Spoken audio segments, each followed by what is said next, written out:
Virginia, how nice to see you. I hope I'm not disturbing you. Not at all. I'm reading letters as usual. Are there any new questions? A few. But it's always so interesting as to why there are so many questions about table manners. Well, that's easy to understand, because most people are at ease in their own homes, but often are confused at a dinner party. That's true, and yet manners at the most formal dinner party are exactly the same as they are at home. This is a correctly set place at a dinner table. The silver, as you see, has been arranged according to courses. There should never be more silver than there are courses for which it's intended. For each course, you take the implement furthest from your plate. Croutons are sprinkled into the soup. Crackers are served as such things as clam chowder or oyster stew, in which event it is proper to crumble them, if not too many at a time. You will be provided with a large spoon if your first course is served in a plate. This is eaten with the right hand, and therefore the correct implement is furthest from your plate on the right. You fill the spoon by dipping it away from you, and then sip from the side. If you wish to take the last spoonful of soup, you may tip the plate like this. If soup is served in a cup, it may be eaten this way. Or to drink the soup, remove the spoon and lift the cup by both handles. Avoid making your little fingers conspicuous. Let them relax. Unlike the large spoon, which is to be left in the plate when you're finished, leave the small spoon in the saucer of the cup.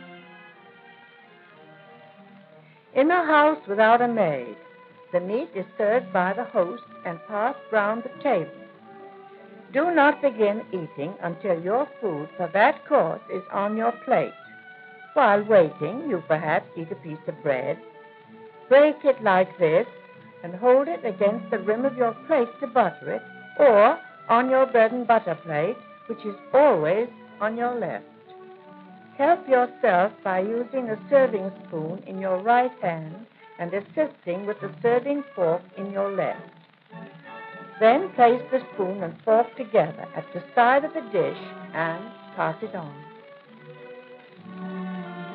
Remember to place each dish passed to you on the table to your left. This provides free use of your right hand. Cut small bite-sized pieces of each separately. Try not to talk or take a drink of anything while you have food in your mouth. Eat as quietly as possible. It is proper to push your fork against a small piece of bread to assist you in picking up last morsels of food. A small piece of bread may also be used to finish the gravy that is left on your plate.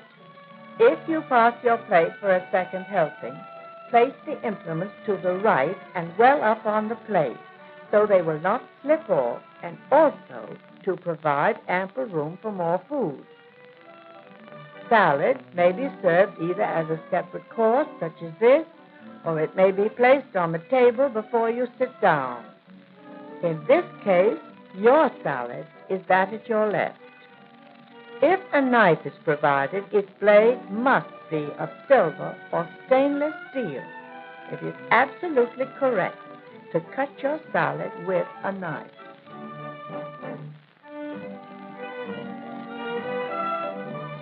Properly, every dessert may be eaten with both fork and spoon. If you're served a whole peach, such as this, hold it with the fork in your left hand and cut the fruit around the pit with the spoon in your right.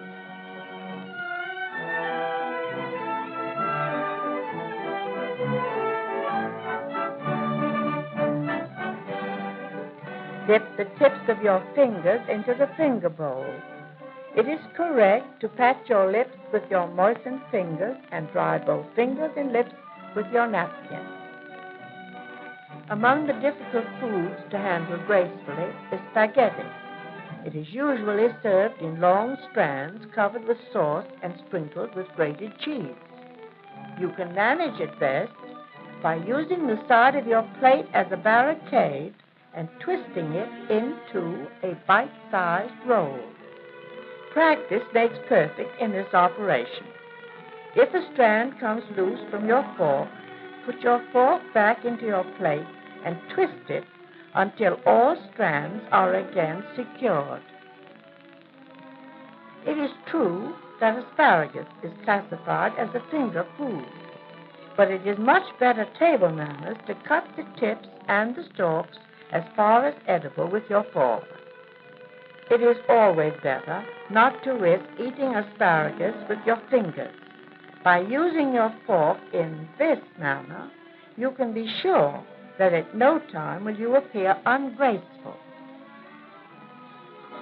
It is always correct to use your spoon and fork for eating any cream-filled dessert.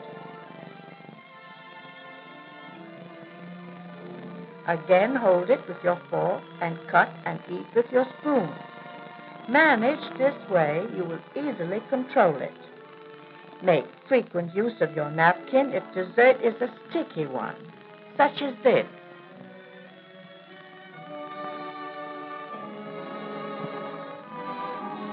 Fruits, such as stewed cherries, which you put into your mouth, pits and all, may be eaten with a spoon alone.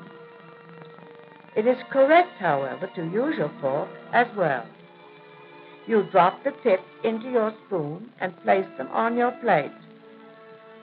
However, things as small bones, chicken skins, or any unwanted morsel are properly removed from your mouth with your fingers.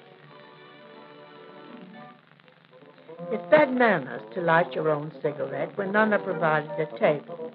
To blow smoke in your neighbor's face is inexcusable. And never do this. Imagine the chagrin of a hostess who prides herself on the brilliance of her silver when her guest does this.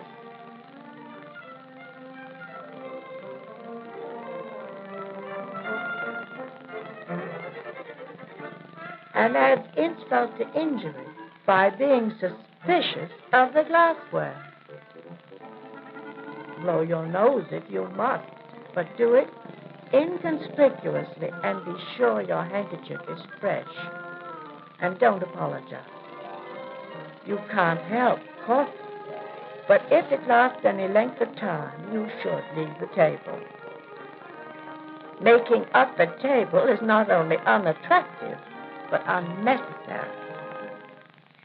Whenever you're being waited on, you will be served at your left. With the exception of having someone wait on you, everything is exactly the same.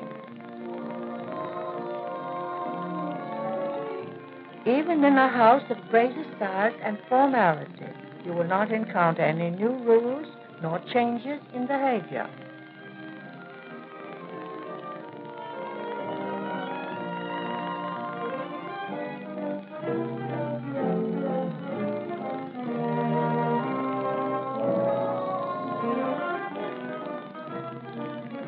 The beverage which you accept will be poured for you in its correct glass.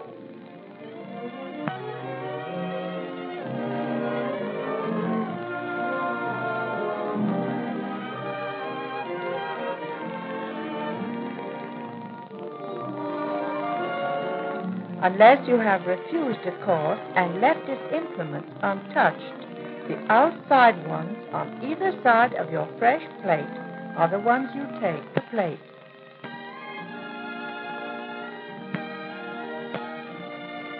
As you see, all table manners follow a set pattern. Once learned, you can never be...